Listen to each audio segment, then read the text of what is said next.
Hello, dear friends. Welcome to this program, Moments with God. And I hope you are finding some benefits through these videos for your spiritual life. As you might have noticed, I have stopped saying now, please subscribe to this channel, as someone pointed out to me that you have said it enough and now you can straight away start with the reflection. But I hope you are sharing the videos. Thank you. Today is the 21st Sunday of the year, and as I had told you already earlier, that this theme of the Eucharist, the Holy Communion, which has been coming for the last 4 Sundays, and today finally this Gospel of John chapter 6 will be ending. As I had mentioned to you earlier, it is a long chapter, and the whole theme of the chapter is about the bread of life and how Jesus multiplied 5 loaves of bread and 2 fish in the beginning of the chapter. Then he went on to say that I am the bread of life. And then last Sunday he even went further to say that the bread that I give is my flesh and the wine that I give is my blood. So it was progressing step by step. And if you remember, 2 Sundays ago, the people who were listening to him began first to murmur among themselves. Remember? And last Sunday, if you remember, that murmuring turned into huge arguments among themselves because of what Jesus was saying about the bread of life. And then that bread of life became my flesh, and then particularly to people maybe offensive or not comprehensible was that Jesus was saying this: whoever eats the flesh, my body, will have eternal life, and whoever drinks this blood, my blood.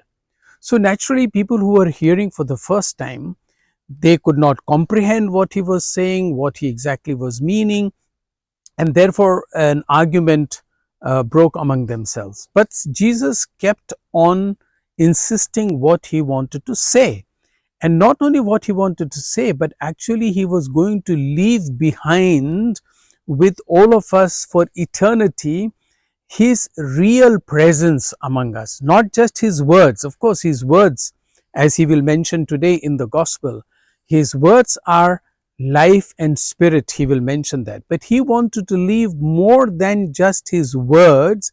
He wanted to leave his presence, a real presence, through himself, through his own flesh. And it is very important for us to understand and to take this in, that what we do every day, for some of us who go for mass, or every Sunday people who go to mass only on Sunday, is that this is not just a ritual. And therefore I also want to say this is not just a theme about the Eucharist. Theme, one can say, it is not merely a theme. It is the real presence of Jesus that he is giving us. You see, we spend so much of time in prayer trying to make a contact with God, trying to make a connection with Jesus, a relationship with Jesus, which I used to mention in the beginning of my videos earlier. But here is something that Jesus is offering, not only to make a connection, but to have him within us, in our heart and in soul. That is how strong he was. But you see, today in the gospel, the thing goes too far. And some of his disciples, not just hearers in the crowd, some of his disciples began to say, this is too hard a teaching. Who can accept this teaching? This is too hard. And they started leaving him. And Jesus, of course, then went on to say, you are sticking only onto the word flesh. This flesh is the spirit. It is the spirit that gives life. Flesh is of no avail, he says. See how he is progressing from the bread of life, manna in the desert, to his flesh, and then this flesh and blood then becomes spirit. And that Spirit is giving us life. That is what Jesus says. Flesh is of no avail. So it is the Spirit which continues to give us life. But even then, some of the disciples could not accept that, and then they left.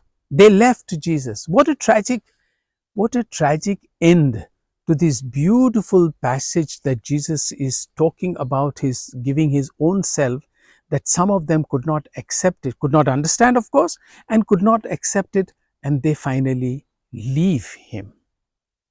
And of course, Jesus then asks his disciples, without mincing his words, without trying to compromise, without trying to climb down on his claim of he is the flesh and he is the giver of eternal life, he asks his disciples, do you also want to go away?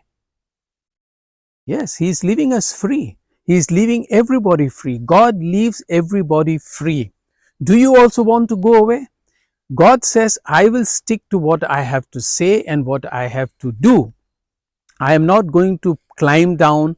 I am not going to make things lighter for you to understand and to accept. If you want to accept it, but this is the truth. This is the reality. I am giving of myself to you. But if you don't want to accept that, do you want to also go away? As the disciples went away, as many here in Europe are leaving the church. Churches are empty. Why? Because they cannot accept these hard things. Yeah, as the disciples said, this is too hard for us to understand. It is too hard for us to accept. And they left him. Similarly, many people are leaving the church as well, or they do not find much interest in what is going on in the church because they do not understand the depth and the value of this great, beautiful sacrament of the Eucharist. Fortunately for us, we have Peter, who stands for some of us, I suppose, who says to Jesus, where shall we go, Lord? You have the words of eternal life. That is our consolation, that not everybody left Jesus, not that everybody found his teaching very hard. There were some people who stuck to him and who stuck to his teaching, and then they became great saints. Would you also like to stick to Jesus and take that promise of his eternal life with you? I wish you all the very best. Thank you.